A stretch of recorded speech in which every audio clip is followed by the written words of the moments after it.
Bom dia, gente! Bom dia, Tocantins! Bom dia, Palmas! Bom dia, Brasil! Novamente uma edição mais de Jam Podcast. Sigue o contexto político aqui no Palmas. Tá movimentado esse negócio da política, né? Faltam 10 dias já. 10 dias para a eleição.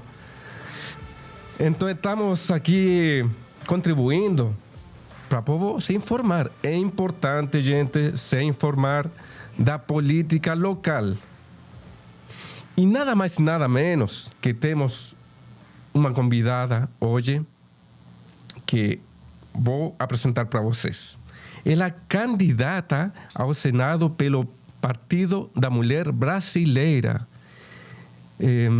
Ela é natural de Lages, de Santa Catarina, catarinense, engenheira agrônoma da Faculdade UDESC. Ela possui mestrado e doutorado em estudos genéticos, premiada 2 vezes pelo Centro Nacional de Recursos Genéticos Embrapa Senargem. Tem experiência na implementação de laboratórios de última geração, optimização de processos tecnológicos, importação e exportação de máquinas e consumos para o agro, assessoramento e implementação de projetos do agro no Brasil. Uau, eu fico assim, choqueado. Senhoras e senhores, com vocês, Andrea Schmidt.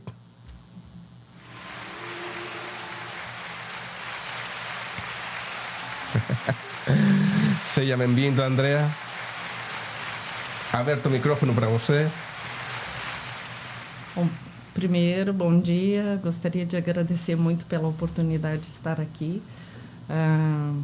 Até como um partido pequeno, sem recursos, né? Eu acho que é a oportunidade de a gente ter a palavra e levar a nossa intenção, o nosso plano para a população, né? Que o Tocantins conheça e a gente consiga aí igualar um pouquinho mais, né, essa diferença aí na comunicação e alcançar o povo do Tocantins. Com certeza.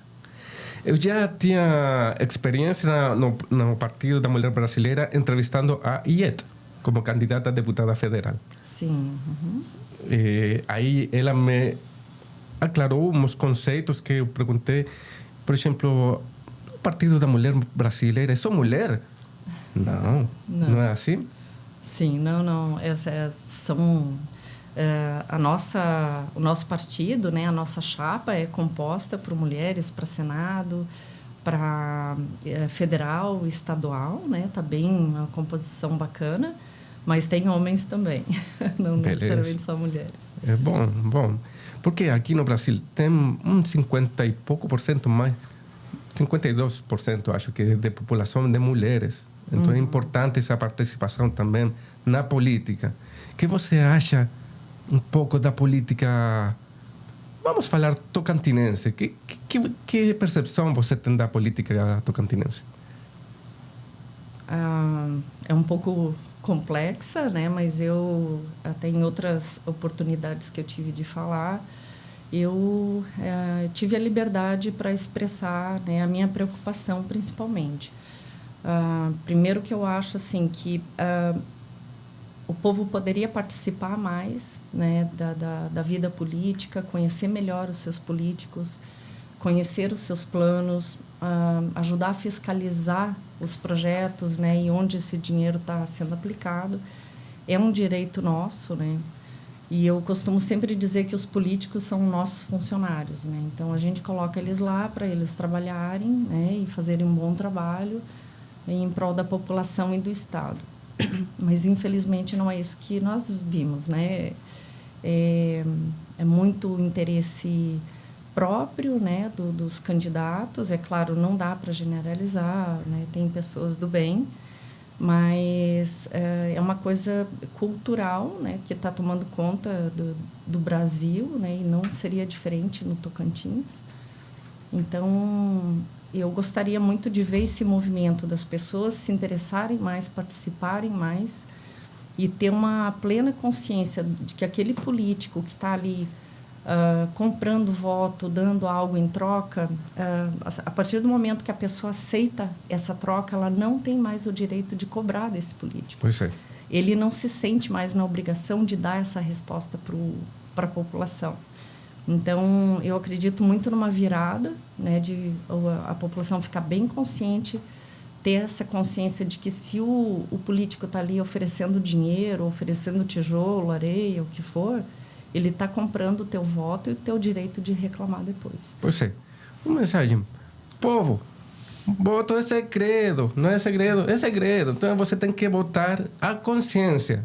É importante para todos nós. Até um detalhe sobre isso que você falou. Eu tenho conversado com muitas pessoas e elas relatam que os políticos tiram cópia dos títulos de eleitor deles e falam que vão checar depois, né, se eles votaram ou não. E tem muita gente inocente que acha que isso realmente acontece. Pois é.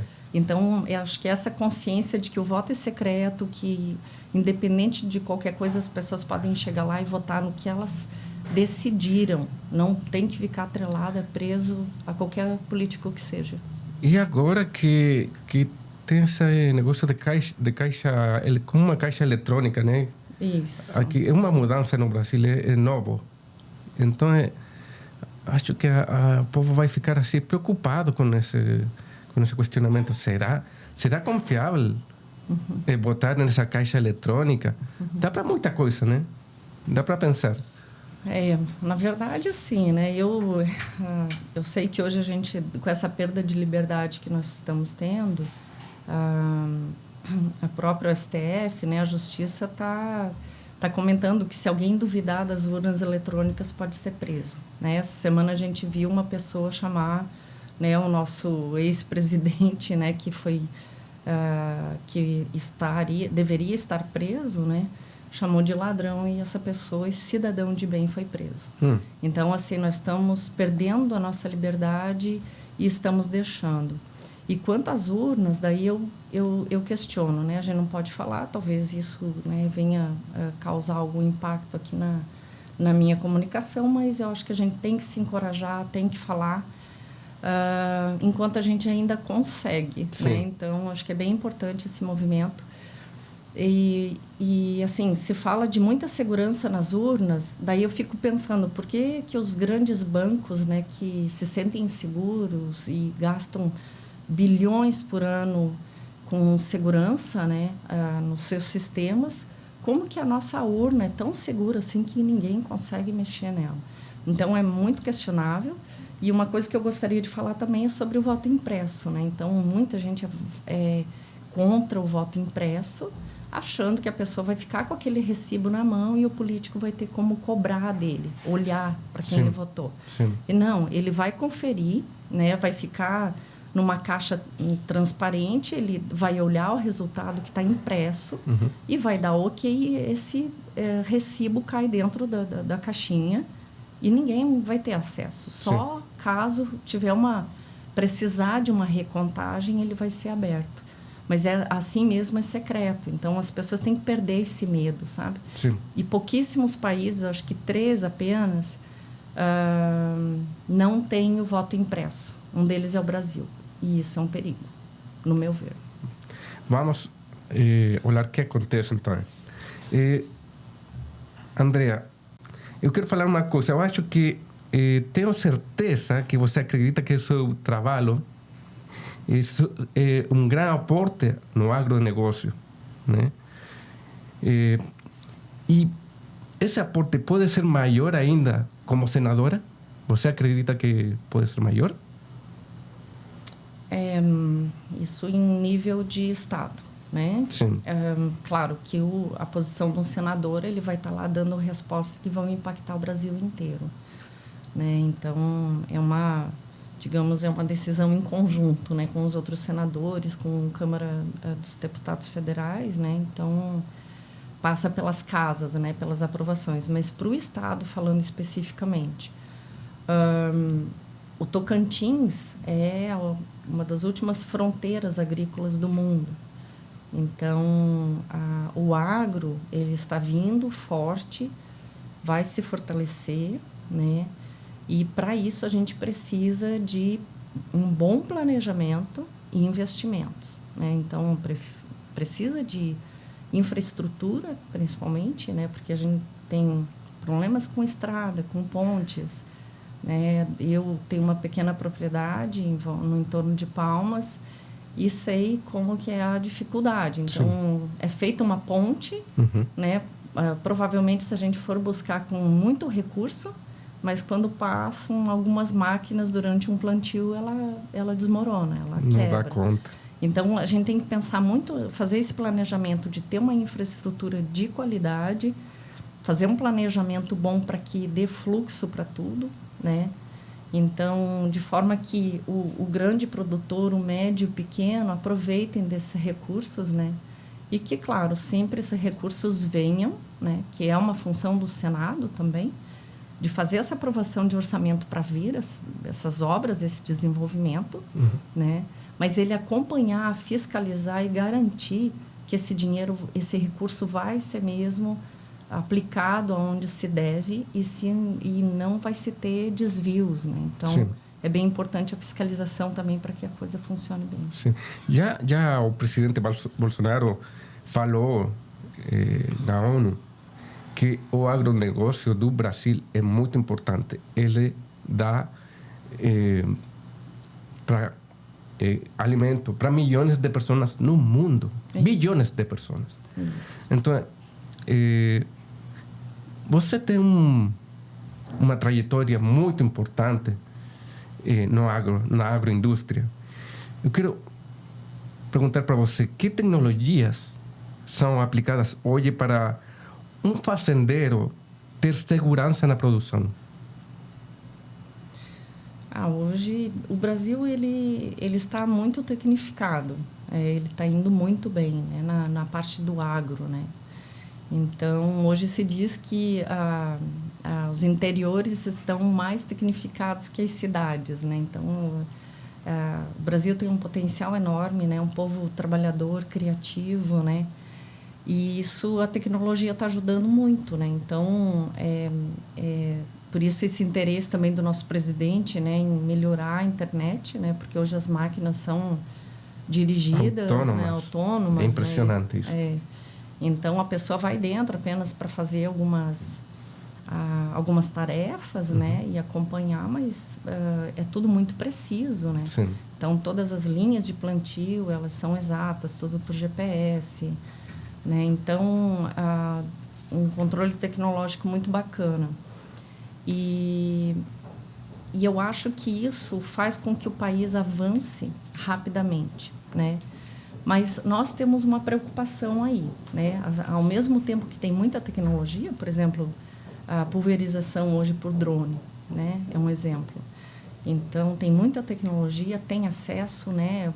Teremos aí financiamento e vai ter toda o apoio para isso, né? O agro está tendo muito apoio. Porém, nós não encontramos pessoas técnicas formadas, preparadas para assumir essas funções. Então, falta mão de obra no mercado. E falando dessa questão da tecnologia na agroindústria, inclusive, vou citar novamente, o Bolsonaro falou da aliança com a Rússia para ter uma segurança na compra do químicos para a agroindústria. Qual é a sua opinião com respeito aos pesticidas, aos químicos? Eu acho que são formas que o agricultor tem de garantir, daí a garantia, né, de uma boa produção. Então, ele controlar a doença, né, ou os insetos, o que seja, né, porque grandes campos, né, a gente tem uma agricultura extensa, né, então, quando tem uma doença, uma praga, ela avança bastante rapidamente, né? E ela tem um potencial de destruição muito grande. E esses defensivos, eles vêm proteger, né? Garantir, né? Que se tenha essa produção. É claro que tudo isso é muito mal visto, né? Por parte da sociedade, né? Mas eu acho que se respeitando os períodos, né? Então, tem toda uma bula para ser respeitada. Se for respeitada, não tem problema, né? O problema é não se usar adequadamente. Mas um outro detalhe assim, que eu tenho visto, que parece estar crescendo bastante também, a gente sabe que o biológico já está vindo com força também. O biológico não deixa de ser químico também, né? Então, só para ter esse entendimento também. Mas tenho ouvido falar e achei super interessante testes já grandes, extensivos, com homeopatia, por exemplo. Sim. E já tem testes nos Tocantins funcionando super bem com milhares de hectares. Interessante. Né? Então, é muito bacana. E daí vem, junto com tudo isso, a questão da adubação, né? Eu acho que o Brasil, assim, ele tem umas limitações de exploração que foram colocadas leis para impedir, né? Por exemplo, o potássio, né? Nós temos reservas de potássio que é muito importante para a agricultura. E ela está colocada entre áreas em que se dificulta a exploração. Então, estudar isso, né? Trazer isso para as cabeças pensantes, olhar, né? E eu defendo, até tenho um vídeo gravado e tudo, eu falo assim, vindo toda essa força, né?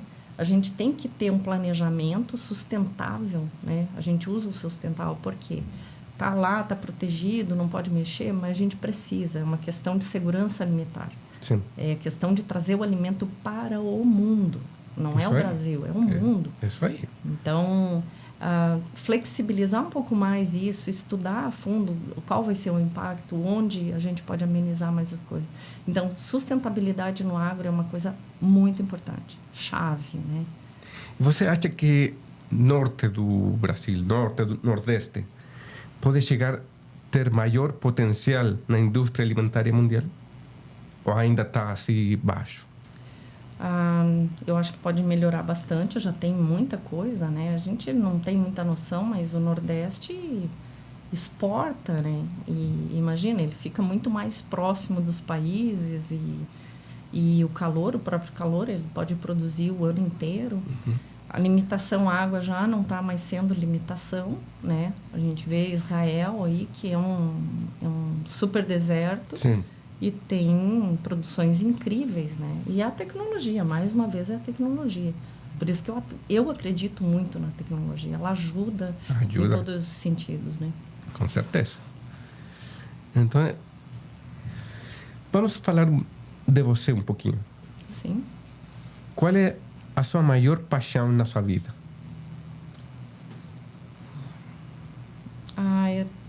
Eu sempre me dediquei muito ao trabalho, tudo que eu faço. Então, eu faço... Eu gosto de fazer porque eu gosto. Sim. Assim, eu não quero trabalhar, eu não quero que o trabalho seja árduo. Eu quero estar interessada, envolvida. E eu acho que é isso. Eu sempre consegui fazer as coisas na minha vida de uma forma muito envolvente, de lutar, de fazer da melhor forma que eu posso. Então, eu acho que é uma paixão, né? E a política surgiu de onde? Bom, a política, desde adolescente, criança mesmo, eu gostava muito, eu me interessava. Então, eu era criança, eu já ouvia noticiário, né? Mesmo na época do regime militar, né? Então, eu gostava de acompanhar os presidentes, os deputados e todo o noticiário. Voz do Brasil, eu gosto de escutar a Voz do Brasil, né? Se bem que ultimamente não está dando mais, né? Porque a nossa colega Joyce é a diretora de comunicação, né? Então, ela... eu acho que tem uma força ali para distorcer a Voz do Brasil, que hoje parece que o objetivo é falar mal do presidente. Então, está meio difícil de escutar. Mas sempre gostei disso, né? E há alguns anos, né, nesse levante do presidente Bolsonaro, né, que levantou uma nação, né, para segurar a bandeira de novo, que estava quase indo embora, a gente já estava esquecendo de bandeira e de tudo.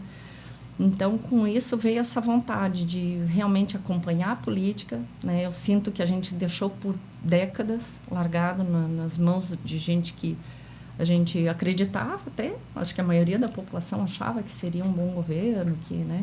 E eu acho que a gente relaxou e quase perdemos o nosso país, né? Então, eu comecei a me envolver e há quase 5 anos comecei a fazer parte de um grupo aqui em Palmas com o seu Helário, que formou esse grupo de pessoas, né, mais politizadas. Como se chama esse grupo? A gente chamava de Aliança pelo Brasil, chama, tá. né? Então, a gente fazia todo um trabalho para a gente ter o registro do Aliança pelo Brasil, que é o partido do presidente. Uhum. Mas tivemos vários problemas, fazíamos recolhimento de fichas para a criação do partido, mas, assim, lotes de fichas sumiam, os cartórios não reconheciam, tanto que foram barrando ao longo do tempo e a gente não conseguiu fazer o registro. Daí conseguimos um partido aqui, né, o seu Helário conseguiu o PMB, né, para a gente tomar conta numa comissão provisória e nos lançamos aí, né? Então, com essa vontade, né, essa abertura aí para fazer um trabalho limpo e trazer uma coisa diferente para a política, porque ninguém mais aguenta corrupção, ninguém mais aguenta a palavra político, sabe? Infelizmente, né, podem até associar a gente com isso. Mas eu acho que está vindo um pessoal novo, né, para mudar esse cenário. Infelizmente, os recursos que vêm para os partidos e para esses novos políticos não é democrático. Ele vem para as pessoas que já estão há mais tempo, muito recurso, e isso dificulta a entrada de pessoas novas, né? Então, é bem difícil, mas a gente está aí na luta, correndo e fazendo o possível, conseguindo cada dia mais pessoas aderindo à nossa ideia e nos ajudando, voluntariamente. Beleza. E no aspecto político, quais são as suas maiores fortalezas?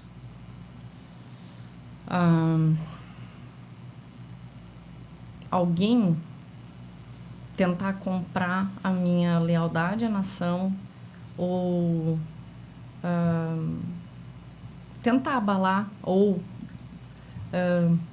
como é que eu vou dizer? Eu estou com dificuldade para responder porque isso já está acontecendo. Tá? Então, assim, são muitos acordos, né?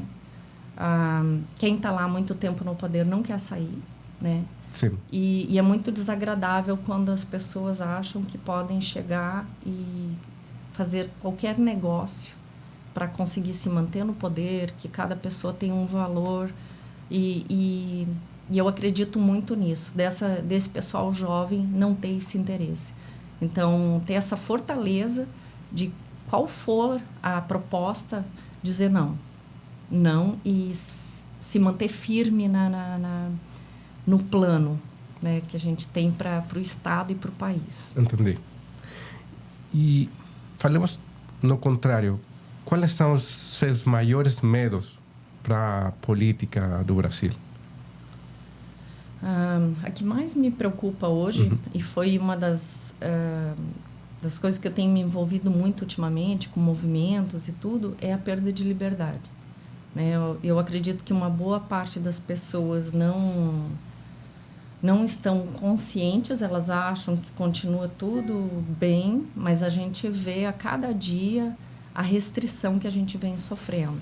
Então, a gente vê um poder judiciário abalando a Constituição, passando por cima de leis, interferindo nos outros poderes. Nós, como usuários aí da internet, sendo bloqueados, limitados. Eu vejo muito as notícias, né, distorcidas para ajudar um candidato e para desmerecer o outro, né? Então, a gente tem que fugir das plataformas de busca, né, porque algumas já estão compradas, já estão nesse movimento de fazer as pessoas ficarem cegas, né, não enxergar. Mas, assim, daí a gente tem que correr pelo canto, pegar outras plataformas, buscar informações em outras línguas, que é bem limitante também para a maioria das pessoas, né? Mas, assim, as pessoas precisam acordar e ver que o nosso maior problema é a liberdade. Pois é. Quando eu fiz esse podcast, eu pensei assim, eu não tenho um chefe, não tenho uma editorial, não tenho um padrão que me fale assim, não, tu tem que perguntar isso. ou tu tem que dirigir a entrevista nesse sentido, sabe?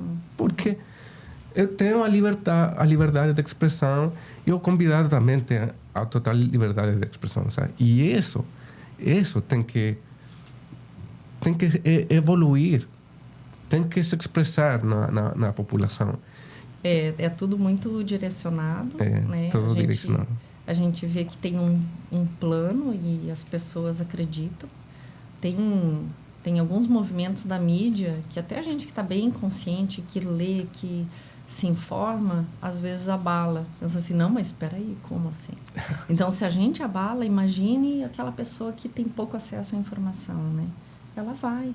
Então, é muito perigoso isso, porque dependendo da maldade, né, da estrutura, lá ela consegue reverter uma eleição inteira e Sim. todo o caminhar aí de um país. Então, vamos ficar atentos, vamos abrir os olhos, buscar informação, né, correta, que é muito importante. É a base da nossa liberdade. Andrea, e o que acontece se você não consegue uma vaga no Senado? Você está disposta para continuar no agir político no futuro? Sim, nós temos um grupo, né, com a IET, né, nós duas formamos esse grupo chamado Voz pela Liberdade. A ideia é trabalhar esse grupo com ações comunitárias, com jovens, adultos, né, e crianças, mas a gente quer também levar num sentido de levar a percepção para as pessoas, uma maior conscientização política, né? Então, eu acho que o ser político começa por aí. É tentar levar para as pessoas esse entendimento, né? Hoje eu tenho muita proximidade com o lado conservador, né, do país. Então, acompanho o Brasil Paralelo, né? Eu faço parte do grupo dos embaixadores do Brasil Paralelo, já fui em congressos deles, né? Então, assim, é um pessoal que está fazendo um trabalho maravilhoso pelo país, né? A história do Brasil, ela foi escrita de forma distorcida nas últimas décadas, né? A gente vê nos livros, você começa a ler os livros, você vê que a conta não fecha, né? Então, eles começaram a fazer todo um trabalho, ir para a Europa, eles têm apoio da família imperial lá, né, para buscar a verdade, pegar os documentos, estudar as cartas, né? O Luiz Felipe de Orleans e Bragança está muito envolvido com eles, participa das conferências deles, né? Então, eles trazem esse movimento de reescrever a história brasileira, que nas últimas décadas colocou a família imperial como uma família sem noção, né? Os homens abobalhados, as mulheres quase prostitutas. Então, depreciaram muito a família imperial, né? Então, eles estão trazendo toda essa história. A história também de que o Brasil é um país que Portugal mandava os bandidos, os presos, né? Que era o castigo deles morar no Brasil. E, na verdade, não é. Né? Se formos ver, os primeiros cursos de direito, de medicina, foram trazidos por eles. Muitas coisas. A família veio morar aqui. Tanto de como nós desenvolvemos em teatro, música, museus, né, na época deles. Então, eles traziam muita cultura. Então, a gente tem que ver o outro lado também. Eles viam o Brasil como uma terra prometida, na verdade. Não era um lugar para se colocar bandidos. Era a terra prometida, tanto que eles vieram morar aqui. Eu acho muito interessante a história do Brasil. Nós fomos no Nordeste faz pouco tempo atrás, conhecer Nordeste mesmo e Salvador do Bahia. E aí me falavam, assim, um guia turístico me falava, aqui começou a história do Brasil. Não é? E é muito interessante, porque ele contou tudo, como aconteceu, como chegou as embarcações com muitos escravos da África. Uma história sofrida também, né? Eu acho muito interessante a história brasileira. Eu tenho que aprender muito mais ainda, porque realmente aprender a história é um banho de cultura e tem muita cultura no Brasil, muita. Tem... Muito diversa, né? E só terminando o assunto da política, vou continuar, então, primeiro informação de pessoas, e daí, claro, preparando para essa turma, para a gente, num próximo momento aí, entrar e tentar colocar em prática aí o plano que a gente tem, né, dessa mudança na política aí, de forma limpa, né, e realmente preocupada com a população. Beleza. André, qual é a sua opinião respeito aos empresários que viram políticos? Eu acho que tem que tomar muito cuidado para não ter conflito de interesse, né? Então, a pessoa entra na política muitas vezes para beneficiar, né, o seu negócio ou acordos políticos, né, com ajudar as pessoas a entrarem na vida política para beneficiar a sua área do negócio. Então, assim, é uma coisa que é bem delicada, tem que tomar um certo cuidado, né, porque assim, a gente tem que preocupar com a política de forma que impacte muita gente, né? O benefício impacte muita gente e não somente um setor, uma área, né? Então, é essa transparência. E de forma igual, eu sempre falo, até vou aproveitar a oportunidade aqui, em relação ao STF. O executivo escolher os ministros do STF, o presidente... para mim é um alto conflito de interesse. Sim. Porque imagina, é a única casa que vai poder, né, julgar, né, tem o Senado também, né, mas eles julgam o executivo. Como que eles vão julgar o executivo se o executivo colocou ele lá? Ele vai ter um compromisso. Então, assim, que se faça provas, né, concursos com juízes, né? Porque hoje os ministros não necessariamente foram juízes, né? Então, eles têm a OAB, eles já podem entrar como ministros. Então, assim, que se tenha um concurso, que eles tenham experiência como juízes e tempo limitado para ficar lá. Então, acho que isso consertaria, acho que 90% dos problemas que a gente tem com o judiciário, né? A nossa corte, né?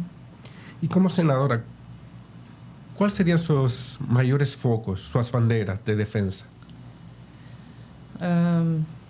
Eu tenho uma bandeira bem forte, que é desse estudo conservador, né? Que desculpa, eu acabei não completando, mas assim, eu dou palestra em colégio, né, para jovens. Então, assim, para trazer esses valores que estão se perdendo, né? Hoje a gente vê assim que não é uma coisa ruim. Tem muita gente que pensa assim, quer trazer os valores e tal, aquela coisa rígida de religião, e não, são valores mesmo, sabe? Eu lembro assim que eu tinha aulas de educação, de moral.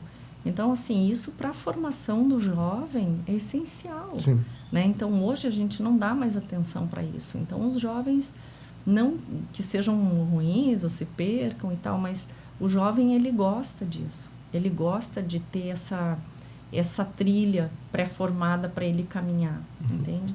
E a gente está deixando eles perdidos. Então, eu acho que toda essa questão de muita violência, de jovens, né, aí assassinando namoradas, né, porque não sabe se frustrar. Então, tudo isso gera muito problema. Eles não sabem, muitas vezes, não dá para generalizar, mas eles não sabem muito bem por onde caminhar. Isso traz um desespero e o suicídio. Está aumentando muito o suicídio entre os jovens. Parece que falta mais acompanhamento. Olha aí a tela. Aí, o resgate da educação não toca... Essa aí é a Andrea aí. Vou mostrar para vocês. Um colégio militar, né? Isso. Por que você gosta dessas palestras, nesses estabelecimentos? Na verdade, assim, é um trabalho que foi uma oportunidade, né, de falar, porque as pessoas que me convidaram sabiam que eu tinha esse perfil, né, de lutar pela moral, pelos costumes, pelos valores, família. Então me chamaram para essa palestra e eu gostei, e é um projeto do Vozes também, né? A gente vai começar a trabalhar isso mais intensamente. Mas por que dentro de um colégio militar? Porque eles já têm uma aceitação melhor disso. Porque o colégio militar ele já traz essas bases de respeito, de ética, de organização, né? E, inclusive, muitos colégios militares que estão sendo montados agora, eles são colégios que anteriormente eram colégios que tinham muita violência, desorganização, o jovem não tinha um direcionamento bacana das atividades dele e tal. Então, se transforma em colégio militar e a própria vizinhança se transforma, né? É uma coisa, assim, fenomenal. E daí, é claro, a intenção depois é entrar nos colégios públicos, né, estadual, municipal, à medida que a gente conseguir ir avançando, né? Tem uma coisa na juventude que acho que falta agora, né, nesses dias, que é a resiliência. Isso. Olha, eu sou formado também na milícia no meu país. Eu fui militar, depois formado na polícia. Eu fui policial militar. E sinto que, bem ou mal, você ganha resiliência. E isso é para a vida toda. Isso. Você sabe enfrentar os problemas, sabe dirigir seus sentimentos. Então não fica com essa frustração e o mundo vai acabar e os problemas vêm aqui na frente.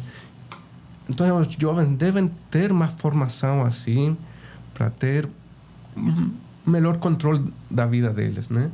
É um pensamento. Controle do sentimento, né? E a frustração, né? Saber lidar com a frustração, quando ele tiver os problemas, ele não vai desesperar, recuar, às vezes até cometer o suicídio. Ele vai passar por aquilo e vai dizer, poxa, é mais um ponto de experiência para o meu crescimento. E avança, entende? Com uma pessoa mais madura, mais forte e mais feliz, né? Porque os nossos jovens hoje, eles se sentem muito frustrados e infelizes, até porque os valores hoje estão sendo colocados em cima dos bens materiais, do dinheiro, de você mostrar a tua vida nas redes sociais, né? Uma vida que não se tem, né? Que gostaria de ter. Olha, então, as redes sociais são uma coisa boa e uma coisa ruim. Para os jovens, eles só estão assistindo muita coisa que também é errada. E as redes sociais só mostram o que eles querem mostrar.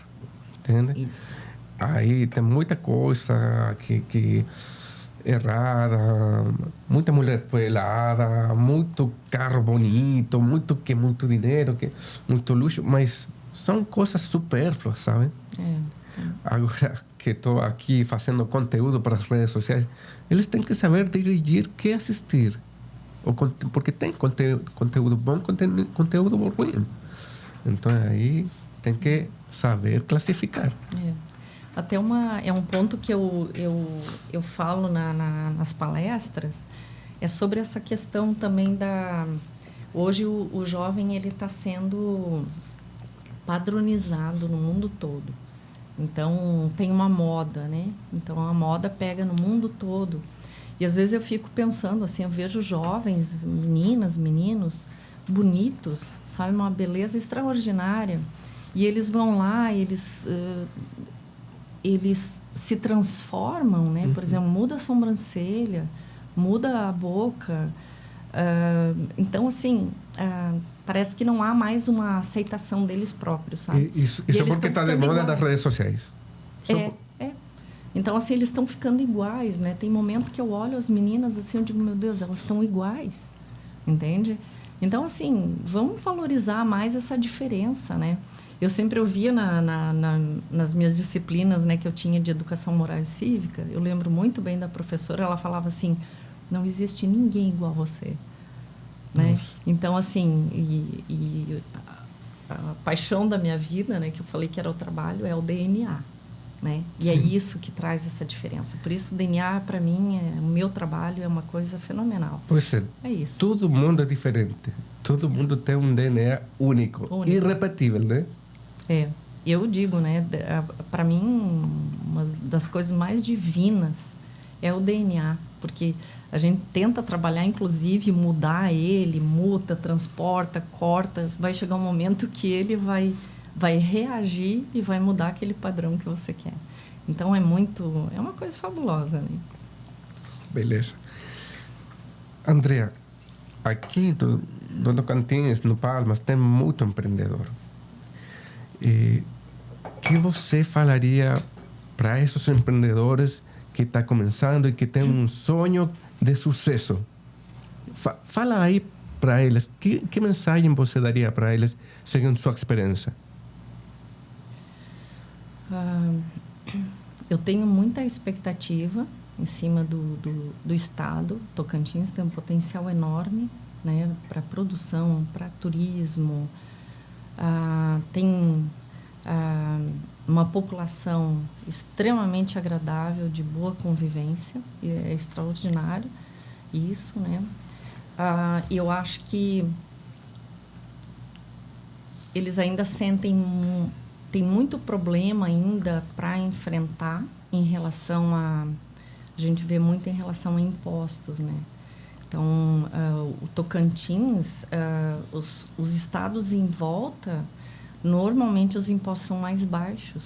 Então, a gente sofre muito com isso, né? O comerciante sofre muito com isso. Vejo também muito medo neles, tá? Os comerciantes são perseguidos, tá? Politicamente. Então, isso é uma coisa muito ruim. Eu conheço pessoas que já desistiram de ficar no Tocantins e foram embora porque foram perseguidos por políticos. E isso não está sendo diferente nas eleições agora. As pessoas são obrigadas a fazer propaganda para os candidatos que seus chefes, né, do poder público, né, querem eleger. Então, se eles não apoiarem, eles perdem os projetos, eles perdem seus empregos.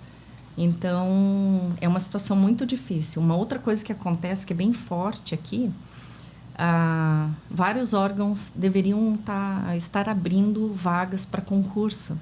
Então, eles não abrem, eles fazem contratos com as pessoas e esses contratos, eles formam currais eleitorais com essas pessoas. Então, essas pessoas estão na mão, elas fazem todo o esforço para eleger aquele político ou reeleger, para ele não perder o emprego dele. Entendi. Entendeu? Então, assim está difícil. Mas, assim, eu falo para o comerciante que aposte, não tenha medo, a mudança vem, né? E é um estado maravilhoso, tem tudo para crescer, mas vai dar certo. E não perder a fé, vai dar certo. Beleza. Vamos curiar um pouquinho. Aqui na tela, vamos curiar aqui. Curiar. Minha avó falava curiar. Então, aqui eu pesquisei algumas coisas, algumas notícias assim, do agronegócio, por exemplo, aqui, ó. Tecnologia pode levar agronegócio brasileiro a todos os recordes. O que acha disso? É a tecnologia, né? É o que eu falei. Assim, ó, o Brasil, ele vem num crescimento de produtividade muito forte. Por isso que eu digo assim, ó, o produtor brasileiro, ele é incansável, ele é criativo, né? Então, muitas pessoas acham assim que todo o crescimento de produção no Brasil vem do aumento de áreas, né, plantadas, por exemplo, né, do agro. E, na verdade, não é isso que tem acontecido. Então, o incremento de produtividade é muito maior que o aumento de área plantada. Então, nós estamos usando essa tecnologia de forma que a gente está aproveitando melhor cada hectare da nossa terra para aumentar a produtividade e aumentar a segurança alimentar. E a tecnologia traz muito isso, né? Então, claro, tecnologias de DNA, né, de melhoramento desses produtos, né, onde você explora a capacidade de produção, né, e também a parte de tecnologia, como, por exemplo, a aplicação, né, que deu um exemplo do drone, né? Sim. Então, não se utilizando mais máquinas, né, então se quebra menos, usa menos água, né? Então, tudo isso vai trazer uma, digamos assim, uma economia de todo o recurso que se tem e uma eficiência maior. Sempre se procura mais isso e cada vez é crescente no Brasil, né? Olha, o que nós falávamos. Bolsonaro destaca o papel do agronegócio brasileiro para a segurança alimentar global em discurso de abertura da Assembleia Geral das Nações Unidas. Né? Olha aqui o Lula. Sei da importância do agronegócio para a economia brasileira. É bem curtinho o que falou. PIB de agronegócio brasileiro recuou novamente no segundo. O futuro do agronegócio brasileiro passa pelas mulheres. Olha que interessante isso. Não, as mulheres estão cada vez tomando mais espaço, né? Mas só comentando, né, sobre o nosso colega ali, ele fala que reconhece, mas na verdade, nas últimas semanas ele tem falado em barrar o agronegócio, né? Uhum. Então isso tem apavorado muito os produtores, né? E o pessoal está meio em stand-by, esperando, né, o que vai dar, até porque a televisão fica colocando essa ideia de insegurança que o outro lado pode vencer, né? Só que a gente está andando aí nas ruas, está vendo o povo, a gente vê que não faz o menor sentido, né? Uhum. Até porque o presidente Bolsonaro sai às ruas e junta multidões, né? E o outro candidato não consegue sair na rua com mais de 3, 4 carros, né? Então, é complicado. Mas ele ameaça o agro, né? Ameaça não só o agro, todos. E realmente o PIB recua, né? Porque as pessoas estão paradas, elas estão esperando a eleição. Pois é. Então a gente sente muito isso. Vamos olhar o que acontece então depois das eleições. Quem ganha as eleições do presidente? Disparado Bolsonaro. Eu tenho andado nas ruas direto, em todos os lugares. Já me falaram, não, mas você fica mais nas cidades, no centro. Não, eu estou andando em todos os lugares. Sim, com certeza. E está muito melhor que na eleição passada. Está muito melhor. Sobre as mulheres, o que é interessante, as mulheres estão cada vez se interessando mais pelo agro. E eu acho que essa característica da mulher de ter garra, de fazer as coisas com muita intensidade, elas estão revolucionando, né? Mas um outro detalhe que é bem... Eu estava discutindo num grupo ontem que a pequena agricultora, né, ela está aumentando também muito o número. Então, é bem interessante. E daí o nosso presidente, ele distribuiu aí os títulos de terras, né, que foram acho, quase 400 mil até agora, e a grande maioria para a mulher. Então, ele está entregando os títulos para as mulheres, porque as mulheres, como são mães, né, elas são mais conservadoras no momento de arriscar, por exemplo, uma venda da propriedade ou coisa assim. Então, as mulheres estão pegando essas terras e estão tomando conta, e é onde elas conseguem, né, aí alimentar a prole e seguir sua vida. Né? Elas são boas administradoras, né? São boas administradoras, Tá.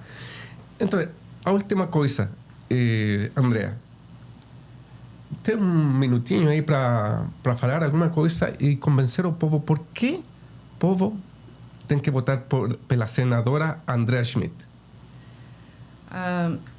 Primeiro, assim, porque as pessoas querem muita renovação, né? Então, vamos renovar. Cabeças novas, mentalidade nova, mentalidade de se ter uma nação, né, crescente, com democracia, não a democracia que se fala hoje, né, que virou uma retórica, mas realmente uma democracia, né? E essa questão também de Andréa estar num partido pequeno, que não tem recurso, não tem fundo partidário, e está vendo o seu nome crescer. Então, assim, todos os dias eu tenho entrado em contato com muitas pessoas me apoiando, e é uma coisa fabulosa. É uma rede que está vindo, de pessoas ajudando, acreditando e que as coisas podem mudar. E eu estou à disposição para isso, estou aberta, eu não tenho medo de nada, tá? Eu enfrento, Não tenho medo.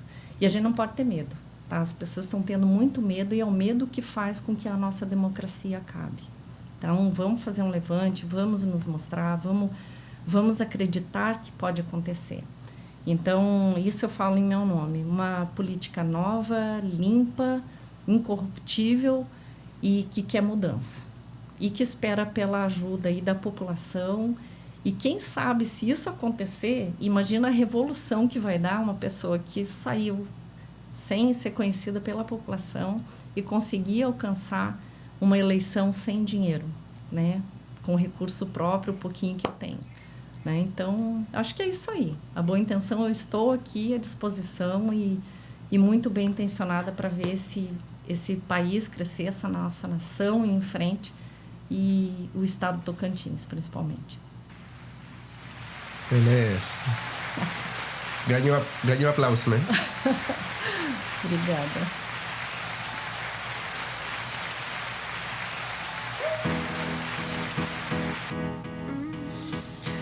Bom, essa é Andrea Schmidt, candidata a senadora.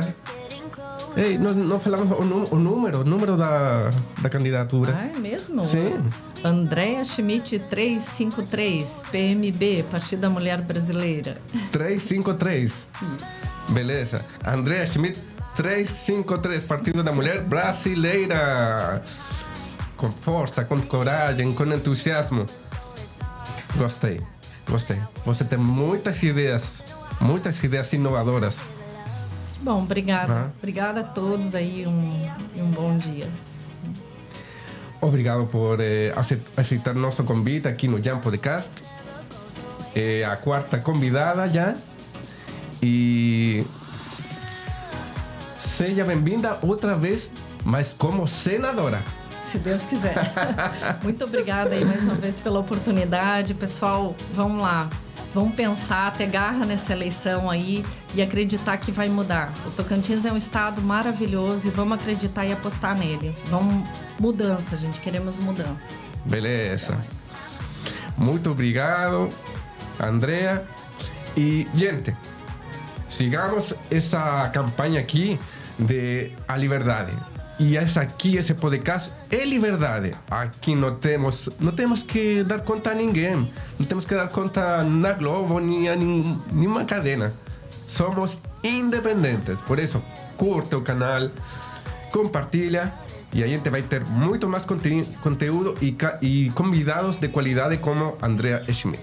Muito obrigado, gente. Muito bom dia para vocês e até a próxima.